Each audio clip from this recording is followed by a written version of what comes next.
이 사랑의 관계의 영광스러움을 증언하기 위하여 이제 욥에게는 고난이 찾아옵니다. 그리고 그 관계의 영광스러움은 인과응보를 넘어서는 관계며 인과응보로는 다 설명될 수 없는 신비한 관계라는 사실이 알려지게 될 겁니다.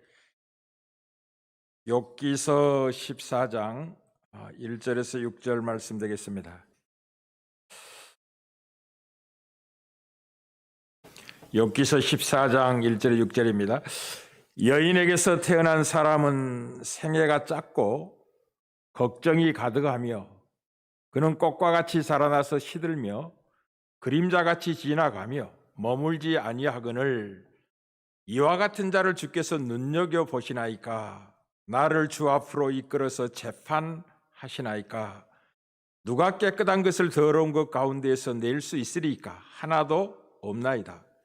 그의 날을 정하셨고 그의 달수도 주께 있으므로 그의 규례를 정하여 넘어가지 못하게 하셨사온즉 그에게서 눈을 돌이켜 그가 품꿈같이 그의 날을 마칠 때까지 그를 홀로 있게 하옵소서. 아멘. 우리 꽃밖에 모든 성도들과 가정에 주님의 은혜와 평강이 항상 함께하기를 주의 이름으로 축복합니다. 어느덧 2020년 마지막 달인 12월의 첫 주가 되었습니다. 한 해의 마지막 달의 첫 주가 된 것이죠. 수험생들은 수능도 치렀고 오래전에 결혼하기로 작정된 혼례날도 다가와 예식도 치르고 흐르는 세월을 우리가 실감할 수밖에 없는 때가 되었습니다. 이번 한 달은 한 해를 우리가 어떻게 살아왔는지를 살펴보며 새해를 준비하는 달로 삼고자 합니다. 결론적으로 말하면 우리가 한 해를 어떻게 살아왔는지가 성경의 진리에 따라 증언한다면 하나님의 사랑 가운데서 살아온 한 해라고 말할 수 있습니다. 정말 그럴까요? 다양한 성들의 삶이 있고 우여곡절이 있는 문제들을 만나고 한 해를 거쳐왔는데 그 모든 것이 한마디로 결론하여 하나님의 사랑 안에 살아온 한 해라고 말할 수 있을까요? 성경 그렇다고 이야기합니다. 우리가 피상적으로 생각하면 전혀 그렇지 않을 것 같은 욥의 일생을 살펴보면서 하나님의 사랑 안에서 한 해를 지나왔다는 사실을 확인하고 은혜를 누리고자 합니다. 우리는 예수 그리스도를 믿음으로 말미암아 하나님의 자녀가 됩니다. 믿음으로 구원을 받는다는 말이죠. 그러나 믿음으로 구원받는다는 이 말에는 이 믿음으로라는 말을 이해하고 아는 데는 평생 걸리게 됩니다. 왜냐하면 믿음으로라는 말은 두 인격자 간의 관계를 말하고 있기 때문에 그렇습니다. 남편과 아내가 한 몸이 되어서 평생 사랑하며 살 것 같은데 서로를 아는 것이 간단하지가 않습니다. 인격을 가지고 있기 때문에 그렇습니다. 하나님과 우리의 관계는 1차적으로는 신뢰관계를 말하지만 그 신뢰관계는 단순한 신뢰관계가 아니라 무엇으로도 끊을 수 없는 사랑의 관계를 믿음으로 구원받는다고 성경이 말하는 것입니다. 또한 예수님을 믿는다는 말은 예수님과 연합하여 인생을 함께 걷게 되었다는 말과도 같습니다. 예수님을 믿는 것은 예수님과 사랑의 관계로 묶이는 것입니다. 따라서 구원의 믿음은 사랑으로 역사하는 믿음입니다. 믿음으로 구원받는다는 말은 그리스도의 사랑에서 아무것도 우리를 끊을 수 없는 관계로 우리가 묶여 있다는 것을 말하는 것입니다. 참으로 놀랍습니다. 그리스도와 연합된 인생이라는 말입니다. 하나님은 사도 바울의 입을 통해서 이 사랑의 관계를 로마서 8장 35절에 39절에 이렇게 증언합니다. 누가 우리를 그리스도의 사랑에서 끊으리요? 환난이나 공고나 박해나 기근이나 적신이나 위험이나 칼이라. 기록된 바 우리가 종일 주를 위하여 죽임을 당하게 되며 도살당할 양같이 여김을 받았나이다 함과 같으니라. 그러나 이 모든 일에 우리를 사랑하신 이로 말미암아 우리가 넉넉하게 이기느니라.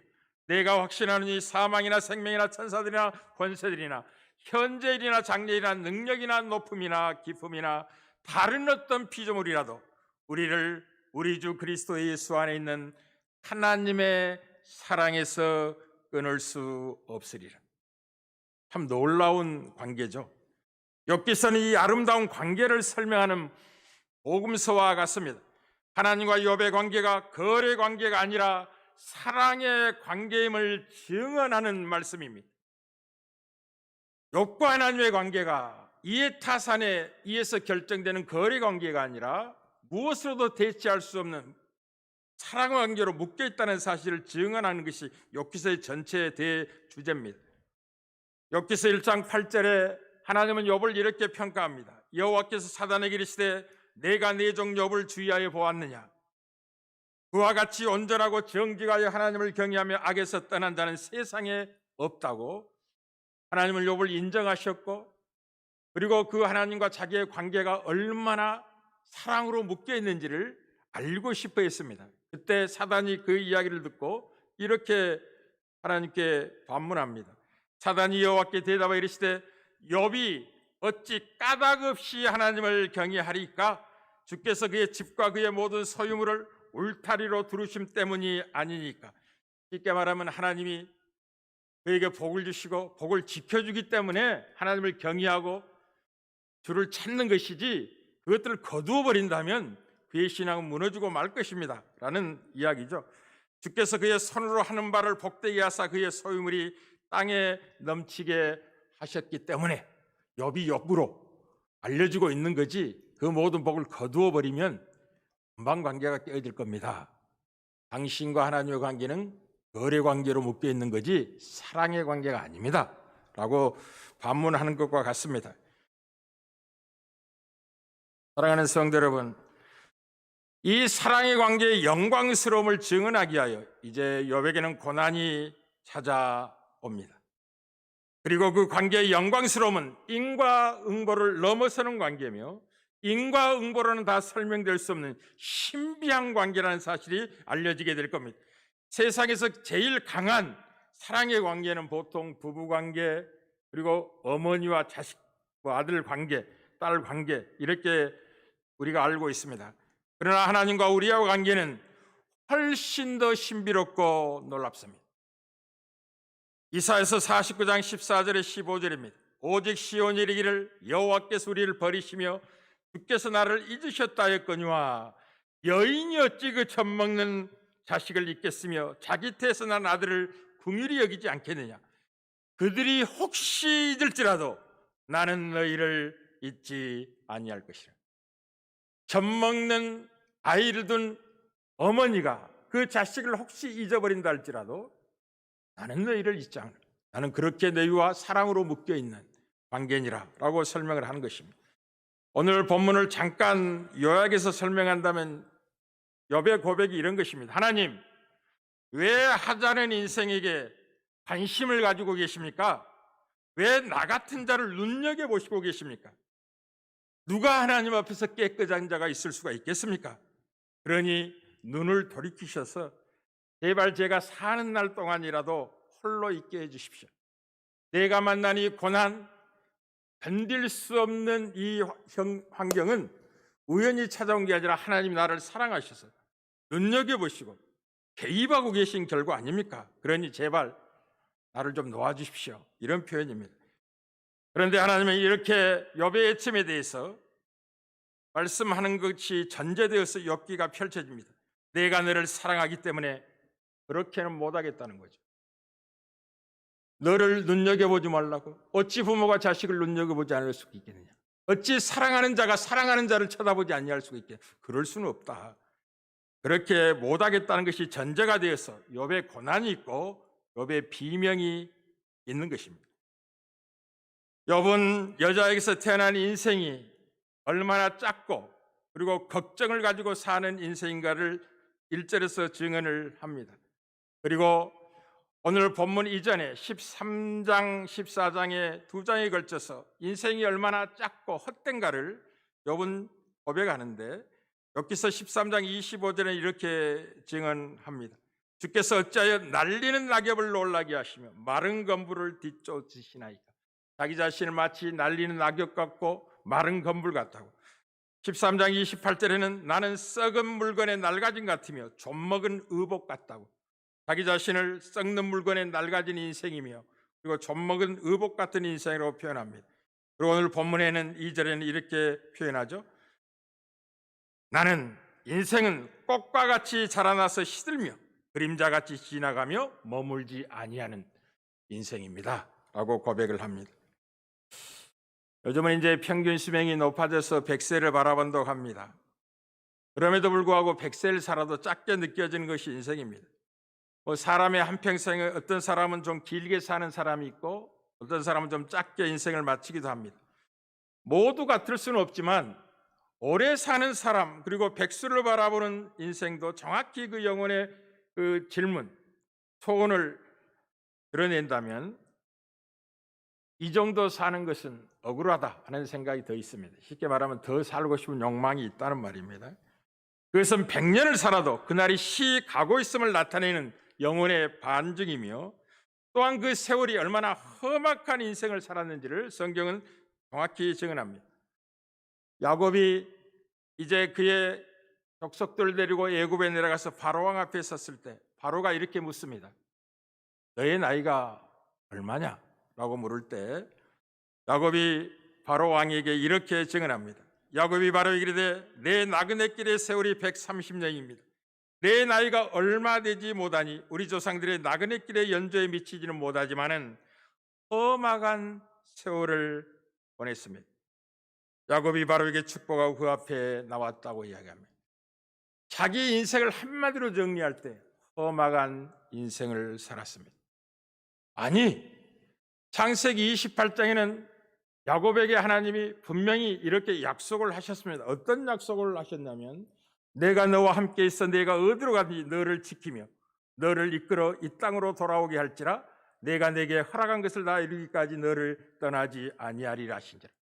이 약속이 분명함에도 불구하고 그리고 분명하게 성취되었음에도 불구하고 그 인생의 결론을 바로 앞에 설명할 때는 험악한 인생을 살았습니다 라고 이야기를 합니다. 왜 그럴까요? 이것들을 알아야만이 여러분이 한 해를 살아오면서 다양한 사건과 때로는 눈물과 때로는 슬픔을 만나고 때로는 기쁨과 예기치 않는 복된 경험을 한 모든 것들이 하나님의 사랑의 손길 안에서 펼쳐진 무대에 있다는 걸 알게 될 것입니다. 이 짧은 인생과 대조하여 하나님은 어떤 분입니까? 하나님은 우리가 한마디로 영원하신 분입니다. 우리는 디모데서 1장 17절에서 하나님을 사도 바울은 이렇게 증언합니다. 영원하신 왕 곧 썩지 아니하고 보이지 아니하고 홀로 하나이신 하나님께 존귀와 영광이 영원 무궁하도록 있을지어다. 인생이 짧은 찰나적인 생을 산다면 하나님은 영원하신 분이죠. 야고보서 1장 10절에는 하나님은 변함도 없으시고 회전하는 그림자도 없으신 하나님이라고 증언합니다. 디모데서 6장 15절 16절에는 기약이 이르면 하나님이 그의 나타나심을 보이시리니 하나님은 복되시고 유일하신 주권자이시며 만왕의 왕이시며 만주의 주시오 오직 그에게만 죽지 아니함이 있고 가까이 가지 못할 빛에 거하시고 어떤 사람도 보지 못하였고 볼 수 없으시니 그에게 존귀와 영원한 권능을 돌릴지어다. 아멘 하고 하나님이 어떤 분인가를 분명히 증언합니다. 놀라운 것은 이제 이 찰나적인 인생을 사는 인간과 영원하신 하나님이 사랑의 관계로 묶인다는 것입니다. 믿음으로 구원받는다는 것은 그 믿음으로라는 말은 두 인격장과의 관계를 이야기하는 것입니다. 그런데 그 관계가 거래건과 이해타산과 인과응보 정도로는 설명할 수 없는 그 어느 것도 끊을 수 없는 사랑의 관계로 묶여서 구원에 이른 것을 믿음으로 구원받는다는 말을 하는 것입니다. 구원은 무엇이냐? 짧은 인생과 영원하신 하나님과의 만남이 구원입니다. 참 놀라운 인생이죠, 우리가. 우리는 요한복음 3장 16절에서 하나님이 우리를 사랑하신 사랑을 이렇게 증언합니다. 하나님이 세상을 이처럼 사랑하사 독생자를 주셨으니 이는 그를 믿는 자마다 멸망하지 않고 영생을 얻게 하려 하여 하나님의 사랑을 한마디로 이처럼이라고 소개하고 있습니다. 하나님이 세상을 이처럼 사랑하사. 그러니 여러분의 일생 가운데 이처럼을 깨닫는데 평생 걸리는 것입니다. 이처럼이 무슨 말이죠? 그래서 십자가의 사랑을 이야기하는데 이 말씀 이전에 3장 14절에 이렇게 증언하죠. 모세가 광야에서 뱀을 든 것 같이 인자도 들려야 하리니. 그게 이처럼입니다. 십자가에 죽으시는 사랑으로 우리를 구원하시겠다. 멸망하지 않고 영생을 얻게 하시겠다. 그게 하나님의 사랑이라는 거죠. 이해할 수 없죠. 로마서 5장 8절에도 보다 구체적으로 이렇게 증언합니다. 우리가 아직 죄인 되었을 때 그리스도께서 우리를 위하여 죽으심으로 하나님께서 우리에 대한 자기의 사랑을 확증하셨다. 여러분은 하나님의 사랑의 대상들이고 하나님의 사랑 안에서 인생을 살아가는 복된 자들입니다. 그런데 어찌 이런 모습인가? 라는데 사랑의 신비함이 있고 하나님의 이디하심이 있습니다. 제가 올 한 해를 한마디로 설명할 때 하나님의 사랑 안에서 지내온 한 해라고 결론을 내려놓고 그것을 입증하는 과정에 있습니다. 종종 그 유명한 시인들이 많이 있습니다. 어제 우리 박 집사님 말씀을 들어봤더니 큰아들 우리 완희 형제가 이제 국문학과 출신이잖아요. 이게 시적 감각이 많아서 이번에 시를 써서 어디에 이렇게 공모를 하는 과정을 밟았다고 그래서 참 시인이 되는 것은 탁월한 이 감성을 갖고 있어야 되죠. 우리 노예도 지금 노회장님이 시인입니다. 시인. 그리고 이제 시 문학에 이제 그 원로 좀 돼가지고 심사위원도 많이 하고 하시는데 시 중에서 내가 사랑하는 사람이라는 정호승 씨의 시가 있습니다. 그 시가 이렇게 되어 있습니다. 나는 그늘이 없는 사람을 사랑하지 않는다. 나는 그늘을 사랑하지 않는 사람을 사랑하지 않는다. 나는 한 그루 나무에 그늘이 된 사람을 사랑한다. 햇빛도 그늘이 있어야 맞고 눈이 부시다. 나는 그늘에 앉아 나뭇잎 사이로 반짝이는 햇살을 바라보면 세상 그 얼마나 아름다운가. 나는 눈물이 없는 사람을 사랑하지 않는다. 나는 눈물을 사랑하지 않는 사람도 사랑하지 않는다. 나는 한 방울 눈물이 된 사람을 사랑한다. 기쁨도 눈물이 없으면 기쁨이 아니다. 사랑도 눈물 없는 사랑이 어디가 있겠는가? 나무 그늘에 앉아 다른 사람의 눈물을 닦아주는 사람의 모습은 그 얼마나 고요한 아름다움인가. 의미 있는 시죠. 자, 눈물이란 것은 무엇이냐? 기쁨의 눈물이든지 슬픔의 눈물이든지 벅찰 때 나오는 감정의 표현 아닙니까? 감당할 수 없는 한계를 벗어난 어떤 사실에 직면했을 때 자기가 감당할 수 없는 어떤 사실이 현실로 자기에게 다가왔을 때 터져나온 정서적 감흥과 같은 것이 눈물입니다. 운다는 것은 다만 패배나 연약함의 문제가 아니라 우리가 경험하고 느끼는 것이 우리가 생각하는 것 이상을 누리고 있다는 표현이 눈물로 증언되는 것입니다. 우리가 만난 사실, 우리가 감당할 수 있는 범위에 있으면 사실 눈물이 필요 없죠. 다 이해되고 다 받아들여지기 때문에. 그런데 어떤 직면한 사실이 내가 경험하고 인식하고 알고 더 큰 것으로 다가왔을 때 그것이 눈물로 표현되는 거죠. 욥의 비명은 인간이 경험할 수 있는 것을 넘어선 사실 앞에 선 자신을 발견하고 터뜨린 비명과 같은 것입니다. 그것을 설명하고 알게 해주실 분은 오직 한 분 하나님밖에 없기 때문에 그는 간절히 하나님을 찾습니다. 만나서 이해할 수 없는 현실에 대해서 듣고 싶어 하는 거죠. 복음이 바로 이 경이적인 감격을 만들어내는 것입니다. 복음을 경험하면 놀랍게도 울게 됩니다. 먼저는 자기가 생각하는 자신이 훨씬 더 큰 죄인이라는 사실을 깨닫고 슬픔의 눈물을 흘리게 됩니다. 그런 다음에 그런 죄인을 사랑하신 십자가의 사랑을 경험하고 또 울게 됩니다. 첫 번째 울음이 슬픔이라면 두 번째 울음은 감격에서 우는 것입니다. 복음은 우리가 생각하는 것보다 훨씬 큰 것입니다. 인간의 지혜로는 이해할 수 없는 하나님의 지혜의 결정으로 찾아온 것이 바로 복음이기 때문에 복음을 경험하게 되면 반드시 두 종류의 울음을 울게 되는 것입니다. 죄인인 것을 깨닫고 울고 하나님의 무한한 사랑을 받은 사랑의 대상이 되었다는 사실 앞에 감격의 눈물을 흘리는 것입니다. 그래서 복음 안에는 인간은 우리가 생각하는 인간 이상이라는 사실이 복음 안에서 발견하게 됩니다. 다만 여자에게서 태어나 짧은 인생 속에서 걱정을 안고 살다가 안개처럼 사라져버리는 것이 끝이 아니라 사실은 짧은 인생 속에 찾아오신 하나님의 사랑을 경험하고 우리가 생각하는 인간 이상의 인간으로 창조되었고 그렇게 존귀한 자가 되었다는 사실을 복음 안에서 발견하게 됩니다. 거기에서 내가 살아온 지난 인생의 삶을 되돌아보고 잘못 살아왔다는 걸 회개하게 되고 더 큰 인생의 목적을 발견하게 됩니다. 그래서 복음을 만나면 모든 사람의 변화를 경험하게 되는 것입니다. 어떻게 살아야 될지를 새롭게 발견하게 됩니다. 그늘도 마찬가지입니다. 그늘이란 햇볕이 다만 밝고 뜨거운 광명과 열기로 그 존재를 다 보이는 것이 아니라는 것을 그늘로서 설명하고 싶어 하는 것입니다. 햇볕이 비치죠. 빛과 열, 따뜻함이 오는데 그 해의 존재의 크기는 다만 빛이나 열기나 따스함으로는 다 설명할 수 없기 때문에 그늘을 만들어서 그 영광의 충만함을 드러내는 것이 그늘과 같은 역할이 되는 것입니다. 해의 영광과 아름다움은 광명정대함을 넘어 짙은 녹음을 만들어 그늘의 깊음을 가지는 데서 해의 영광이 보다 분명하게 드러납니다. 하나님의 영광의 이디함도 바로 여기에 있습니다.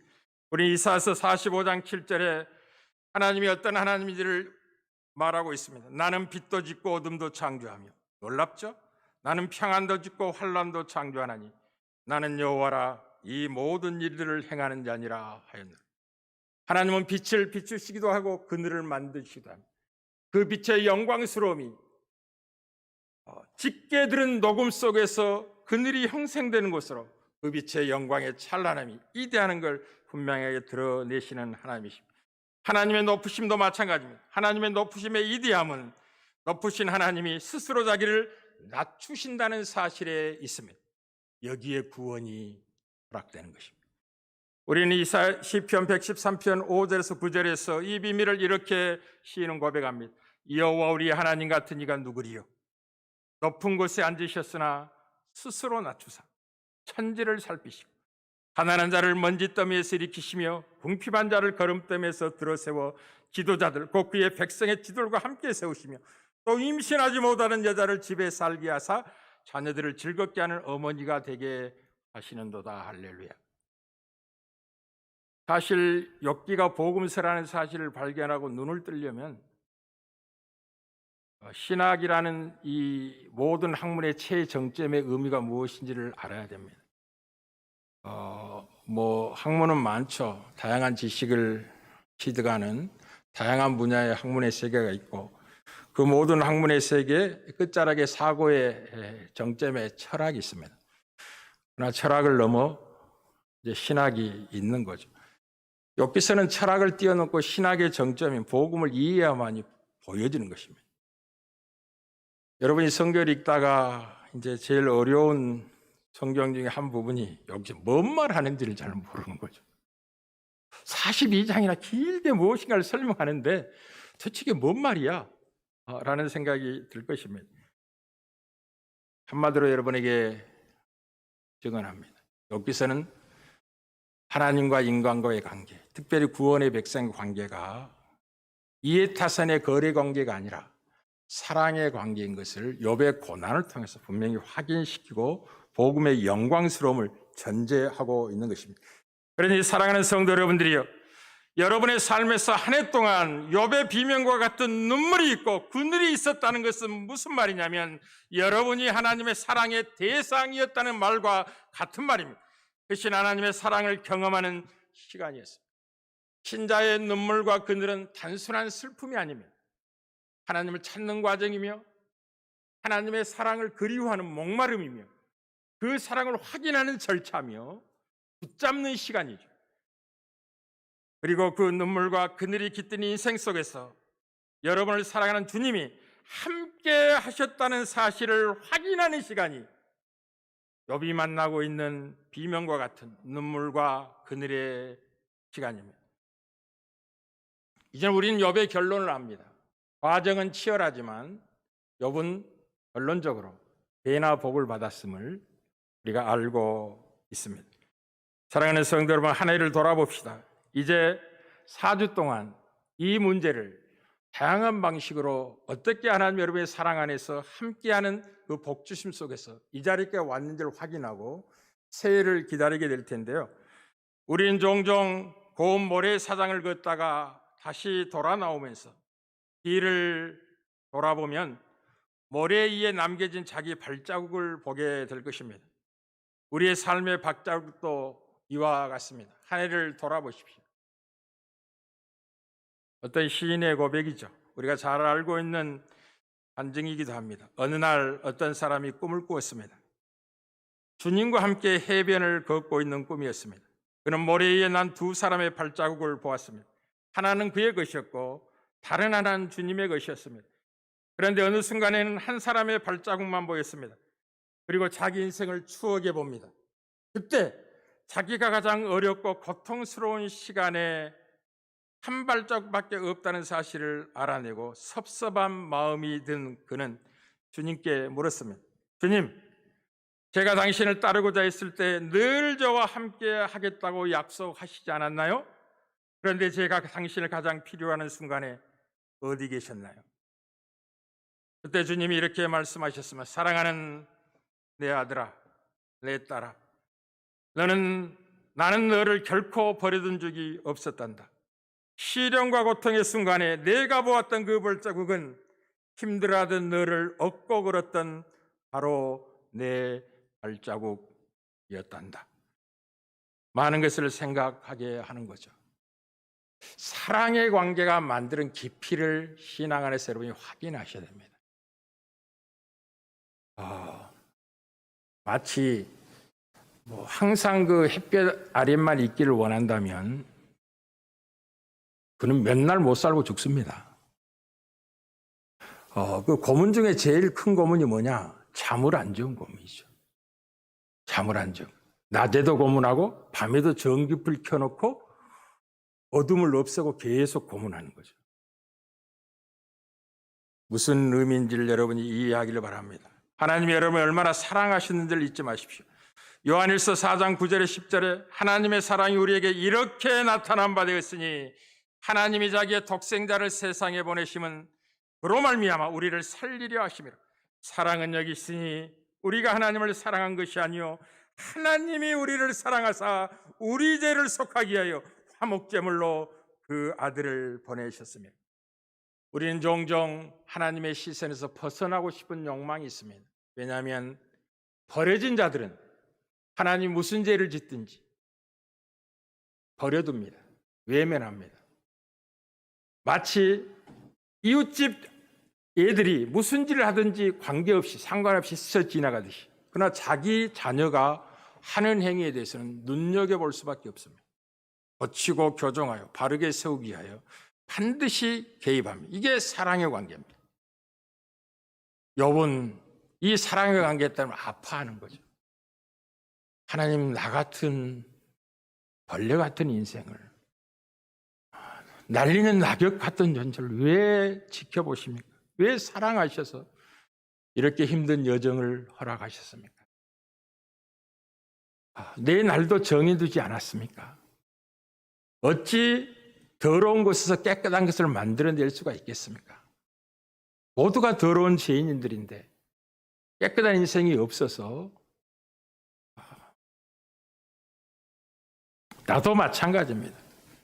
그러니 주께서 눈을 돌이키시고 그가 품꾼같이 그의 날을 마칠 때까지, 쉽게 말하면 내 죽음의 때까지 나를 홀로 있게 해달라고, 간섭 좀 하지 말아주세요, 버려두세요, 이런 말이죠. 하나님 그렇게 안 하시겠다는 거예요. 내가 너를 사랑하는데 어떻게 버려두니? 우리 자녀들이 종종 부모의 사랑을 모를 때 하는 요구죠. 독립하고 싶어요. 부모 간섭 안 받는 삶으로 가고 싶어요. 이제 중고등학생 때 한 번쯤은 다 고백하는 겁니다. 신앙의 세계도 마찬가지입니다. 사랑하는 성도 여러분, 사랑은 함께하는 것입니다. 기억하십시오. 사랑은 함께하는 것입니다. 어찌 여러분의 삶이 복되지 않을 수가 있겠습니까? 승리는 여러분의 것입니다. 왜냐하면 주님이 여러분과 함께 하시고 계시기 때문에 그렇습니다. 과정은 눈물과 그늘이 있는 것 같은데 돌아보니까 점점 강성해져간 여러분 자신을 만나게 될 것입니다. 다윗의 승리와 영광의 비밀이 바로 여기에 있었습니다. 그는 과정 속에는 수많은 눈물과 그늘이라는 과정을 통과하고 있는 것 같았지만 그의 인생의 결론을 이렇게 사무엘하 5장 10절에서 증언합니다. 만군의 하나님 여호와께서 함께 계시니 다윗이 점점 강성하여 간다. 저는 제 인생을 돌아봅니다. 야곱이 고백했던 험악한 생을 살아왔습니다. 눈물이 있었고 그늘진 질곡의 역사가 인생이었습니다. 그런데 가만히 지켜보니까 내가 기대하던 강성함이, 복주심이 점점 강해져 가고 있는 모습을 보게 됩니다. 저는 우리 가정, 우리 후손들에게 꿈을 갖습니다. 신앙의 명문가의 반열에 서게 될. 저는 잠깐 짧은 일에 살다가 스쳐 지나갈 것입니다. 길을 열고 갈 겁니다. 그들이 가야 될 길을 개척하고 갈 겁니다. 그들은 나보다 덜 수고해도 복된 길에 서서 영광을 누리게 될 겁니다. 세월 속에 신앙의 명보에 받아서 은혜를 잊게 될 것입니다. 여러분의 삶이 그와 같습니다. 하나님과 사랑의 관계로 묶여 있음을 기억하시고 그 사랑을 누리는 남은 한 달이 되기를 주의 이름으로 축복합니다.